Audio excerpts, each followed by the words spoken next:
नमस्कार, राजस्थान की खबरों में आप सभी का स्वागत है और मैं हूं आपके साथ प्रियव्रत दीक्षित। बुलेटिन की शुरुआत करेंगे, लेकिन उससे पहले एक नजर हेडलाइंस पर। बांसवाड़ा के मानगढ़ धाम पहुंचे पीएम मोदी। अशोक गहलोत और गुजरात के सीएम भूपेंद्र पटेल भी रहे मौजूद। पीएम मोदी ने शहीदों को दी श्रद्धांजलि। सीएम गहलोत ने किया पुष्कर मेले का शुभारंभ। मेले को लेकर अलर्ट मोड पर रहेंगे पुलिसकर्मी। 400 जवान संभालेंगे यातायात व्यवस्था।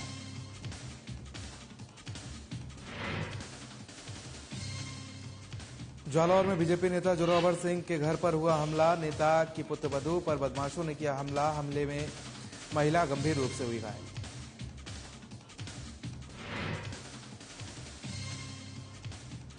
जालौर में गोपुष्टि यज्ञ का आयोजन। गायत्री गौशाला में हुआ यज्ञ का आयोजन। गौ माता के अच्छे स्वास्थ्य की कामना की गई।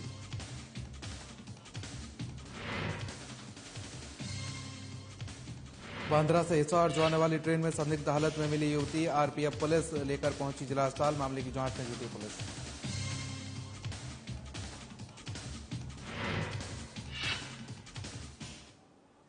चलिए खबरों में आगे बढ़ेंगे और प्रधानमंत्री नरेंद्र मोदी बांसवाड़ा के मानगढ़ धाम पहुंचे और इस दौरान मुख्यमंत्री अशोक गहलोत, गुजरात के सीएम भूपेंद्र पटेल ने उनकी अगवानी की और इसके साथ ही पीएम मोदी ने वहां मौजूद लोगों का अभिवादन स्वीकार किया। और आपको बता दें कि उसके बाद पीएम मोदी, सीएम गहलोत, भूपेंद्र पटेल धूनी पर पहुंचे और इस दौरान पीएम मोदी ने श्रद्धासुमन अर्पित कर शहीदों को श्रद्धांजलि दी है। और वहीं प्रधानमंत्री नरेंद्र मोदी और मुख्यमंत्री गहलोत आज मंच साझा किया और इसके चलते कार्यक्रम स्थल पर लोगों के पहुंचने का सिलसिला जारी रहा। वहीं मध्य प्रदेश से भी बड़ी संख्या में लोग मानगढ़ धाम पहुंचे हैं।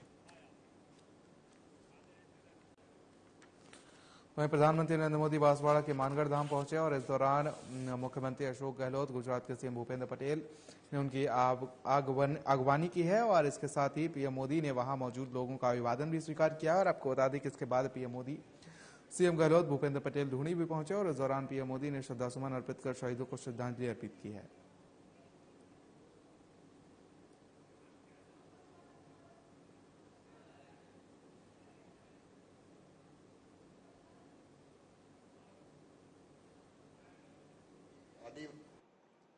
मुझे बहुत पसंद था कि आज मानगढ़ धाम पे प्रधानमंत्री जी पधारे। मैं सबसे पहले अपनी ओर से, आप सबकी ओर से और राजस्थान प्रदेश वासियों की ओर से उनका हार्दिक स्वागत करता हूं। मुझे खुशी है कि आप जानते हैं कि मेवाड़ की धरती, वागड़ की धरती का अपना एक इतिहास रहा है और मानगढ़ धाम ने जो इतिहास रचा है वो देश के स्वर्णिम अक्षरों में लिखा गया है। उस जमाने में 1913 के अंदर गोविंद गुरु जी के सानिध्य में आदिवासियों ने जो संघर्ष किया, जिसकी गाथा मेरे पूर्व वक्ताओं ने बताई आपको, आप कल्पना कर सकते हैं किस प्रकार से यहाँ पर लोहा लिया गया अंग्रेजों से। जितनी खोज की जाए उतनी आपको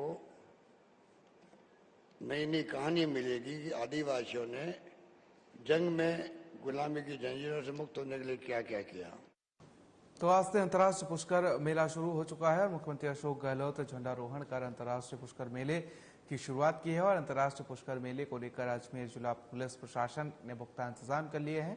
और आपको बता दें कि जिला पुलिस ने पुष्कर मेले में आने वाले पर्यटक और श्रद्धालुओं की सुरक्षा को मद्देनजर रखते हुए 2500 से अधिक पुलिस जाब्ता तैनात किया है और जिसमें 400 पुलिसकर्मी यातायात व्यवस्था को संभालेंगे। वहीं बड़ी संख्या में सादा वर्दी में पुलिसकर्मी भी पुष्कर में तैनात रहेंगे, जिससे कि असामाजिक तत्वों पर नजर रखी जा सके। तो अजमेर से खबर है, जहां पर आपको बता दें कि अंतर्राष्ट्रीय पुष्कर मेले का शुभारंभ हो चुका है। मुख्यमंत्री अशोक गहलोत ने आज झंडारोहण कर अंतर्राष्ट्रीय पुष्कर मेले की शुरुआत की है। अंतर्राष्ट्रीय पुष्कर मेले को लेकर अजमेर जिला पुलिस प्रशासन ने पुख्ता इंतजाम किए हैं। जिला पुलिस ने पुष्कर मेले में आने वाले पर्यटक और श्रद्धालुओं की सुरक्षा को मद्देनजर रखते हुए 2500 से अधिक पुलिस जाब्ता तैनात किया है और जिसमें 400 पुलिसकर्मी यातायात व्यवस्था को संभालेंगे। वहीं बड़ी संख्या में सादा वर्दी में पुलिसकर्मी मौजूद रहेंगे। जिससे कि असामाजिक तत्वों पर नजर रखी जा सके।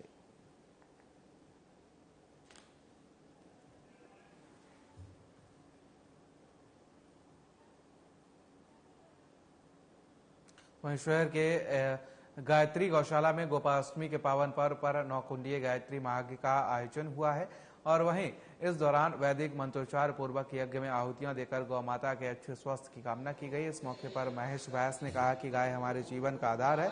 गाय में सभी देवता निवास करते हैं। गाय सनातन धर्म का प्राण है और देवी स्वरूपा गाय को भारतीय संस्कृति में मां का दर्जा दिया गया है। गाय ही त्रिशक्ति रूपा है। उन्होंने कहा कि गौ की सेवा से पुण्य की प्राप्ति होती है। वहीं शांति कुंज हरिद्वार के प्रतिनिधित्व कर रहे प्रतिनिधि हरिकृष्ण द्विवेदी ने कहा कि गाय भारत की अर्थव्यवस्था का आधार है।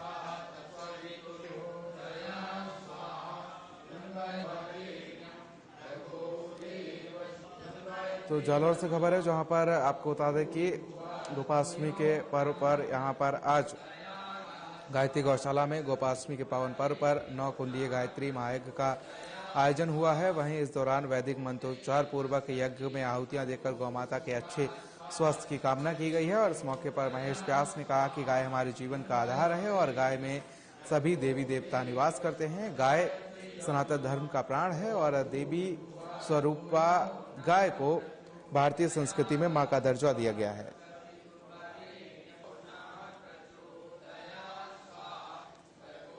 गाय ही त्रिशक्ति स्वरूपा है, ये कहा गया है। वहीं उन्होंने कहा कि गौ की सेवा से पुण्य की प्राप्ति होती है। वहीं शांति कुंज हरिद्वार के प्रतिनिधि हरिकृष्ण द्विवेदी ने कहा कि गाय भारत की अर्थव्यवस्था का आधार है। तो जालौर से तस्वीरें सामने आई है, जहां पर 9 कुंडीय यज्ञ का आयोजन किया गया है और गायत्री गौशाला में यज्ञ का आयोजन किया गया है। गोपाष्टमी के मौके पर यह आयोजन किया गया है।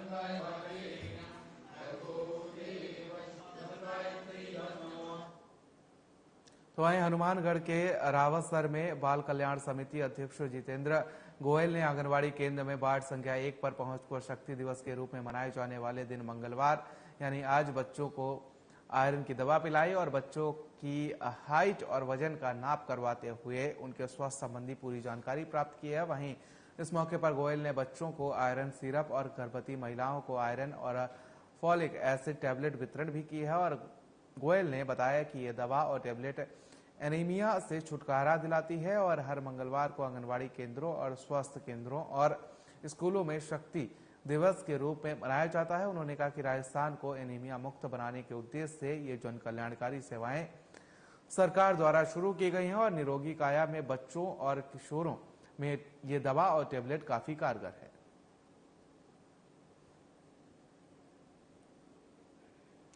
तो हनुमानगढ़ के रावतसर में बाल कल्याण समिति अध्यक्ष जितेंद्र गोयल ने आंगनवाड़ी केंद्र में वार्ड संख्या 1 पर पहुंचकर शक्ति दिवस के रूप में मनाए जाने वाले दिन मंगलवार यानी आज बच्चों को आयरन की दवा पिलाई है और बच्चों की हाइट और वजन का नाप करवाते हुए उनके स्वास्थ्य संबंधी पूरी जानकारी प्राप्त की है और इस मौके पर गोयल ने बच्चों को आयरन सिरप और गर्भवती महिलाओं को आयरन और फॉलिक एसिड टैबलेट वितरण की है। गोयल ने बताया कि यह दवा और टैबलेट एनीमिया से छुटकारा दिलाती है और मंगलवार को आंगनवाड़ी केंद्र और स्वास्थ्य केंद्र और स्कूलों में शक्ति दिवस के रूप में मनाया जाता है। उन्होंने कहा कि राजस्थान को एनीमिया मुक्त बनाने के उद्देश्य से ये जन कल्याणकारी सेवाएं सरकार द्वारा शुरू की गई हैं और निरोगी काया में बच्चों और किशोरों में यह दवा और टैबलेट काफी कारगर है।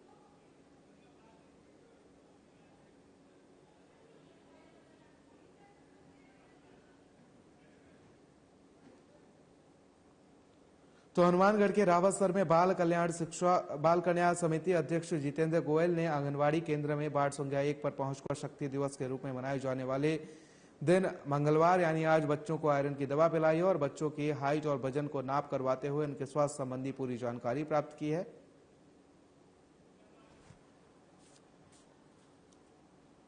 वहीं राहुल गांधी की भारत जोड़ो यात्रा के समर्थन में राजस्थान कांग्रेस के नेताओं ने ओटीएस स्थित सरदार पटेल की मूर्ति से इंदिरा गांधी सर्किल JLN मार्ग तक पदयात्रा निकाली और आपको बता दें कि रैली में मुख्यमंत्री अशोक गहलोत को भी शामिल होना था, लेकिन गुजरात के मोरबी घटना के चलते वे इस कार्यक्रम में शामिल नहीं हो पाए। वहीं पीसीसी चीफ गोविंद सिंह डोटासरा ने कहा कि राहुल गांधी भारत छोड़ो यात्रा निकाल रहे हैं और उसके समर्थन में प्रतीकात्मक यात्रा निकाली जा रही है। आज देश में माहौल खराब है, नफरत फैलाई जा रही है, संवैधानिक संस्थाओं पर चोट पहुंचाई जा रही है। और बता दें कि ओटीएस से निकली यात्रा में कांग्रेस कार्यकर्ताओं के साथ साथ देश के 27 राज्यों के राष्ट्रीय युवा योजनाओं से जुड़े स्वयंसेवकों और छात्र छात्राओं ने भी भाग लिया है और इंदिरा गांधी सर्कल पर यात्रा संपन्न हुई और यहां सभा का आयोजन किया गया।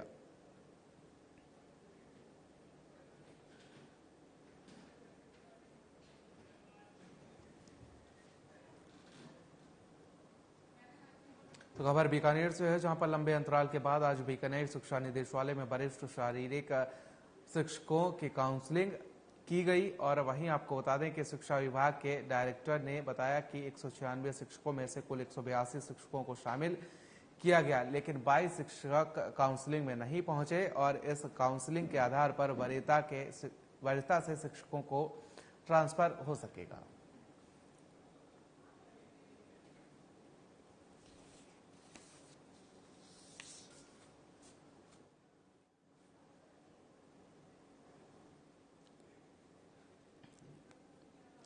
तो खबर बीकानेर से है, जहां पर आपको बता दें कि लंबे अंतराल के बाद आज बीकानेर शिक्षा निदेशालय में वरिष्ठ शारीरिक शिक्षकों की काउंसलिंग हुई। वहीं शिक्षा विभाग के डायरेक्टर ने बताया कि 196 शिक्षकों में से कुल 182 शिक्षकों को शामिल किया गया, लेकिन 22 शिक्षक काउंसलिंग में नहीं पहुंचे और इस काउंसलिंग के आधार पर वरीयता से शिक्षकों का ट्रांसफर हो सकेगा।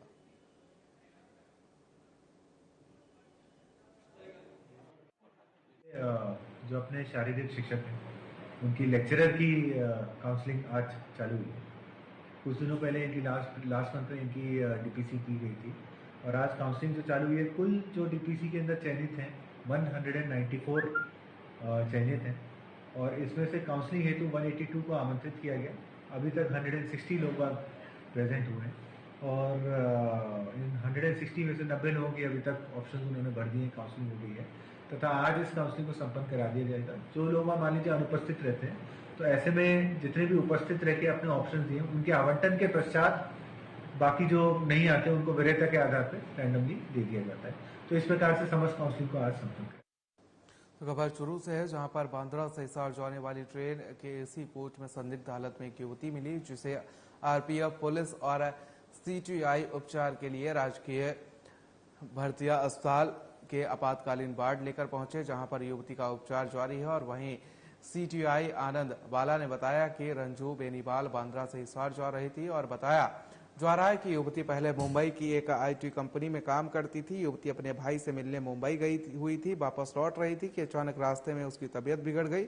सूचना पर अस्पताल चौकी पुलिस भी पहुंची और मामले की जानकारी ली गई।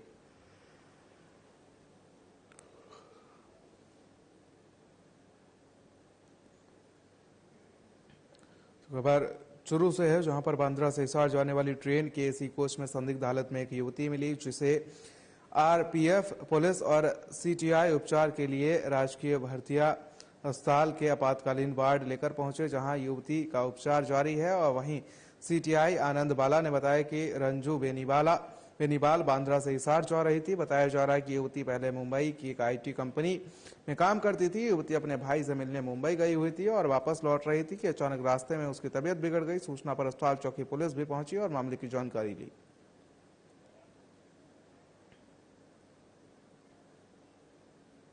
ठीक से बोल भी नहीं पा रही है और एकदम इस हालत में हम लोगों को सूचना मिली। मैं रतनगढ़ से ड्यूटी स्टार्ट हुई तो हम लोग इसके पास गए, लेकिन ये चिल्ला भी रही थी बीच बीच में और बेहोश सी है। फिर हमने मेडिकल स्टाफ को इन्फॉर्म किया, हमारे हायर ऑफिसर्स को किया, तो उन्होंने मेरे को कहा कि आप इसको हॉस्पिटल पहुंचाओ। इसको लेके हम लोग यहाँ हॉस्पिटल आ गए। मेडिकल स्टाफ ने वहाँ रतन स्टेशन पे चेक किया, आरपीएफ पे किया, फिर वहाँ पे मतलब ये सीरियस देखते इसको यहाँ भेज दिया। मैम से बांद्रा से हिसार जा रही है। के क्लॉक टावर थाना पुलिस ने लड़की को होटल में बंधक बनाकर उसके साथ बदसलूकी करते हुए मारने की नियत से मारपीट की वारदात करने वाले परिचित को गिरफ्तार कर लिया है और जिससे संबंध में पूछताछ की जा रही है। मामले की जानकारी देते हुए थाने के सब इंस्पेक्टर के सराम ने बताया कि युवती के पिता ने थाने में शिकायत दर्ज कराई थी और उनकी पुत्री के साथ जानलेवा हमला करते हुए मारपीट की गई, जिसे JLN अस्पताल में भर्ती कराया गया है, जिसका इलाज जारी है। फिलहाल इस संबंध में आरोपी को गिरफ्तार कर लिया गया है और आरोपी से इस मामले में पूछताछ की जा रही है।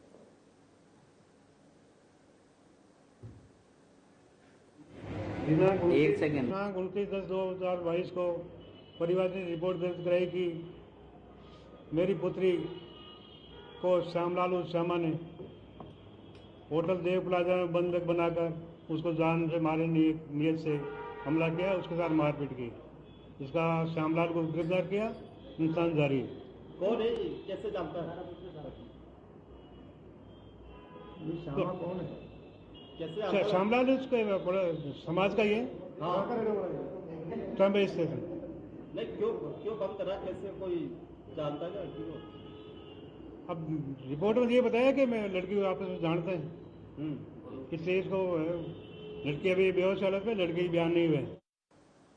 राजस्थान संविदा नर्सेस एसोसिएशन के प्रदेश अध्यक्ष गिरीश शर्मा ने बताया कि एएनएम भर्ती प्रक्रिया में पदों की वृद्धि और भर्ती को मेरिट और बोनस अंक के आधार पर करवाने की मांग को लेकर महिला स्वास्थ्य कार्यकर्ताओं ने चिकित्सा और स्वास्थ्य मंत्री के आवास पर धरना दिया है।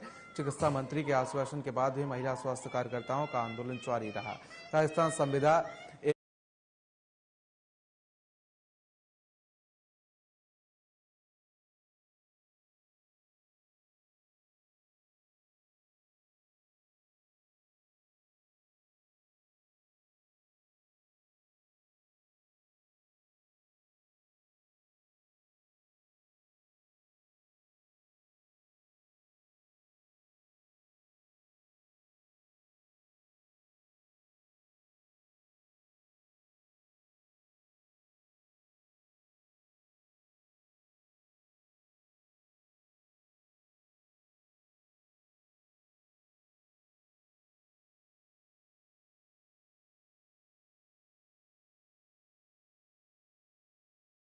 के आधार पर करवाने की मांग को लेकर महिला स्वास्थ्य कार्यकर्ताओं ने चिकित्सा और स्वास्थ्य मंत्री के आवास पर धरना दिया है। चिकित्सा मंत्री के आश्वासन के बाद भी महिला स्वास्थ्य कार्यकर्ताओं का आंदोलन जारी रहा। राजस्थान संविदा एएनएम यूनियन के प्रदेशाध्यक्ष नीतू चौधरी ने बताया कि आज हमने चिकित्सा मंत्री और सरकार को चेतावनी दी कि अगर महिला स्वास्थ्य कार्यकर्ताओं की मांग नहीं मानी गई तो स्वास्थ्य भवन के आगे हमारा महापड़ाव जारी रहेगा और आमरण अनशन की शुरुआत की जाएगी।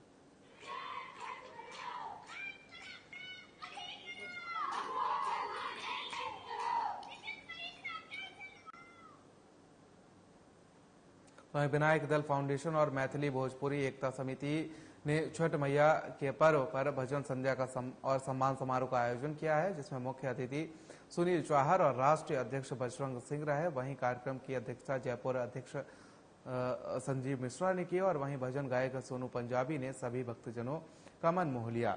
इस दौरान बात की जाए तो कार्यक्रम में शानदार भजन और झांकी निकाली गई और मौके पर राष्ट्रीय उपाध्यक्ष प्रकाश चौधरी, महासचिव पंकज दधीच, प्रभारी अनिल चौधरी, प्रदेश महासचिव धर्मेंद्र चौधरी मौजूद रहे हैं।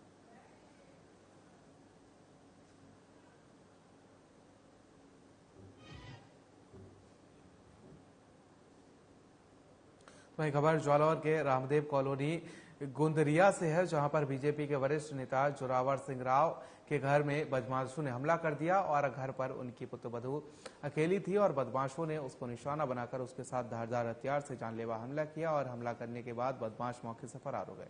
वहीं हमले के बाद महिला गंभीर रूप से घायल हो गई। उसके बाद महिला को शहर के राजकीय अस्पताल से प्राथमिक उपचार के बाद निजी अस्पताल में भर्ती कराया गया। घटना के बाद मौके पर पहुंची पुलिस ने मौका मुआयना कर बदमाश की तलाश शुरू कर दी है।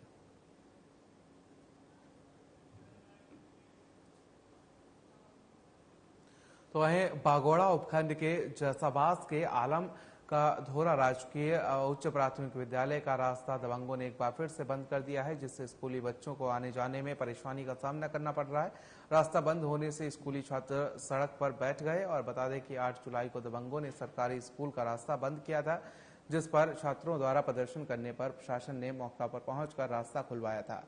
लेकिन एक बार फिर दबंगों ने रास्ता बंद कर दिया है और स्कूल प्रशासन ने स्थानीय प्रशासन को भी सूचना दी, लेकिन कोई कार्रवाई नहीं हुई।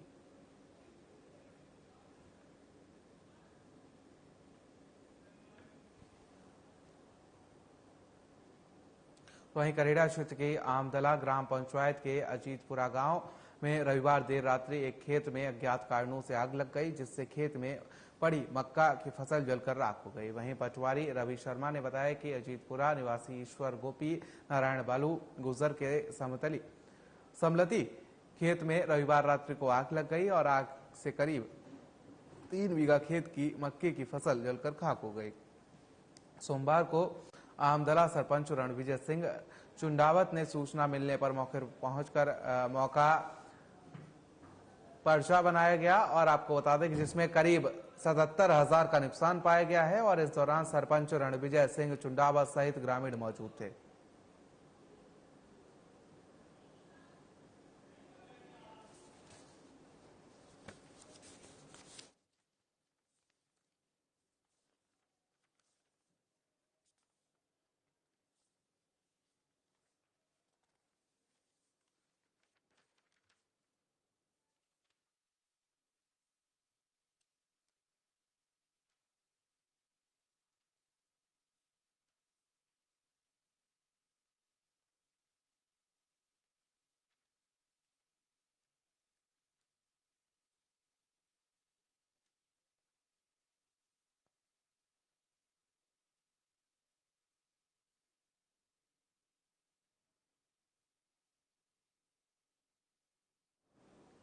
तो करेड़ा से खबर है, इस वक्त की बड़ी खबर सामने आ रही है, जहां पर आपको बता दें कि ट्रेलर में आग लगने से सनसनी फैल गई है। चितंबा पेट्रोल पंप के नजदीक खड़े ट्रेलर में अज्ञात व्यक्ति ने आग लगाई है और आग लगने से ट्रेलर जलकर खाक हुआ है।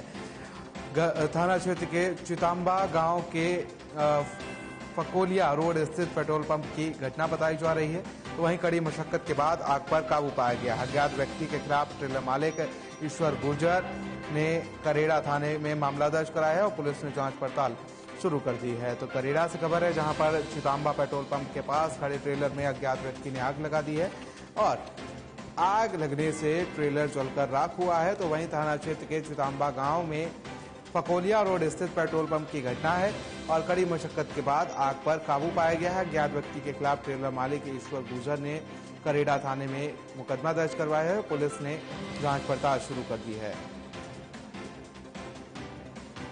तो बड़ी और अहम जानकारी इस वक्त की आपको बता दें कि चितंबा पेट्रोल पंप के नजदीक खड़े ट्रेलर में अज्ञात व्यक्ति ने आग लगाई है और आग लगने से ट्रेलर जलकर राख हुआ है।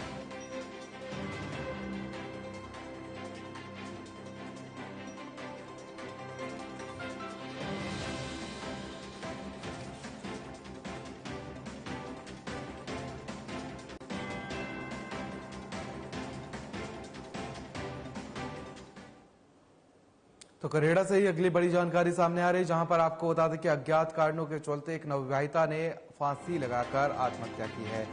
करेड़ा थाना क्षेत्र के कैटा गांव का यह पूरा मामला बताया जा रहा है। तो वहीं आपको बता दें कि ससुराल पक्ष पर हत्या का आरोप लगाया है। करेड़ा मोर्चरी में रखवाया गया मृतक का शव। साथ ही आपको बता दें कि मौके पर करेड़ा पुलिस मौजूद है और साथ ही आपको बता दें कि अज्ञात कारणों के चलते विवाहिता ने फांसी लगाई है। करेड़ा थाना क्षेत्र के कैटा गांव का यह पूरा मामला बताया जा रहा है। ससुराल पक्ष पर लगाया हत्या का आरोप। साथ ही करेड़ा मोर्चरी में मृतका का शव रखवाया गया है। मौके पर करेड़ा पुलिस मौजूद है। तो ये बड़ी और अहम जानकारी आपको बता दें कि यहाँ पर अज्ञात कारणों के चलते विवाहिता ने फांसी लगाकर आत्महत्या की है। और आपको बता दें कि यहाँ पर करेड़ा थाना क्षेत्र के कैटा गांव का यह पूरा मामला बताया जा रहा है। ससुराल पक्ष पर हत्या का आरोप लगाया गया है। करेड़ा मोर्चरी में मृतका का शव रखवाया गया है और साथ ही आपको बता दें कि मौके पर करेड़ा पुलिस मौजूद रही है।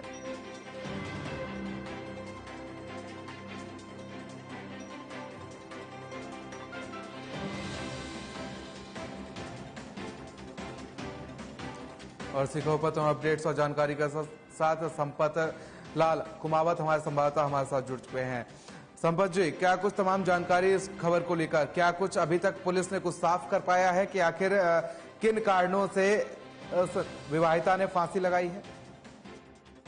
अभी तक पुलिस प्रशासन ने इस बात को लेकर कोई खास ठोस बात नहीं बताई है, लेकिन पीहर वालों ने आत्महत्या उकसाने को लेकर पति सास पर मुकदमा दर्ज करवाया है आत्महत्या उकसाने को लेकर। कौन कौन से नाम इस मुकदमे में शामिल हैं जिनके ऊपर विधिक कार्रवाई अब पुलिस करेगी? मृतक के सास ससुर व पति के खिलाफ आत्महत्या उकसाने को लेकर मुकदमा दर्ज करवाया गया है। वहीं बात की जाए तो पुलिस अब इस पूरे मामले में क्या कुछ कहती हुई नजर आ रही है? क्या अभी तक कोई भी गिरफ्तारी इस पूरे मामले में हुई है? अभी तक ऐसा कोई सामने नहीं आया है। मुकदमा दर्ज हुआ है और दोनों तरह से जांच कर रही है पुलिस। उसके बाद में कोई ठोस कदम उठाएगी। पुलिस के किसी अधिकारी से आपकी बातचीत हुई है इस मामले को लेकर? हाँ, करेड़ा एसएचओ जसवंत सिंह जी से बात हुई थी। उन्होंने स्पष्ट कहा है कि अभी तक इसको लेकर कोई स्पष्टीकरण नहीं हुआ है। दोनों जांच पड़ताल करने के बाद ही आगे की कार्रवाई की जाएगी। वहीं मृतका के परिजनों का पूरे मामले में क्या कुछ कहना है? मृतक के परिजनों ने कहा है कि आए दिन बेटी के साथ में सास ससुर व पति मारपीट करते थे। इसको लेकर बार बार पीहर आकर शिकायत करती थी, लेकिन उसके बाद में कोई सुनवाई नहीं होने पर बेटी ने ये ठोस कदम उठाया और आत्महत्या कर ली। संपत लाल कुमावत जी, आप पूरी घटना पर नजर बनाए रखिएगा। आपसे तमाम अपडेट्स और जानकारी हम लेते रहेंगे। फिलहाल बहुत बहुत शुक्रिया तमाम जानकारी के लिए। तो आपको बता दें, करेड़ा से खबर है, जहां पर अज्ञात कारणों के चलते विवाहिता ने फांसी लगाई है। करेड़ा थाना क्षेत्र के करेटा गांव का पूरा मामला बताया जा रहा है।